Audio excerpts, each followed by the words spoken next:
சரிங்களா? அவ்வளோ அரசியல்லாம் வந்துட்டு நம்ம பேசலாமான்றது தெரியல. பட் பேசணும். 26 இல்ல ப்ரோ. இது வந்துட்டு ரொம்ப காலமா நடக்கிற அரசியல். நம்ம வருங்காலத்துக்கும் நெறைய இருக்கு. இது மாரி நெறைய அரசியல பத்தி நெறைய படங்கள் வரணும். எல்லாருமே நம்ம வாழ்ற உலகம் எப்படி இருக்குன்றத தெரிஞ்சுக்கிட்டது தானே ஆர்ட் ஃபார்மா இருக்கு. நம்ம சொசைட்டிய ரிஃப்ளெக்ட் பண்றது ஆர்ட். அது அருண் பிரபு நல்லா பண்ணிட்டு இருக்காரு. நாங்களும் ஃபியூச்சர்ல இன்னும் நல்லா பண்ணுவோம். என் சீனியர்ஸ்ன்றதுனால நான் அவரோட 2 படம் ஏற்கனவே நடிச்சிருக்கேன்றதுனால கண்டிப்பா நாங்க பண்றோம். அப்படின்ற மாதிரி தான் இருக்கு. என்ன மெசேஜ் சொல்ல வராங்க? அரசியல் பத்தி நிறைய பேசியிருக்காங்க சொல்றாங்க. ஆமா. அதை பத்தி என்ன நினைக்கிறீங்க? என்ன நினைக்கிறீங்கன்னா?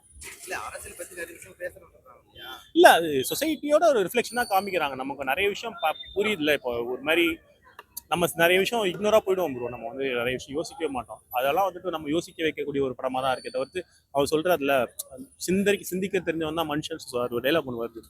ஸோ நல்லா யோசிக்கணும். மேன் இஸ் ரேஷனல் அனிமல்னு சொல்லுவாங்க. மனுஷன் தான் யோசிச்சாதான் மனுஷன் சொல்லுவாங்க. அந்த மாதிரி யோசிக்க வைக்கிறதுக்கான ஒரு படமா இருக்கு. நம்மள ஒரு மனிதரா இன்னும் ஹியூமனா ஆக்குறதுக்கான ஒரு படமா தான் இது இருக்கும்னு நான் நினைக்கிறேன்.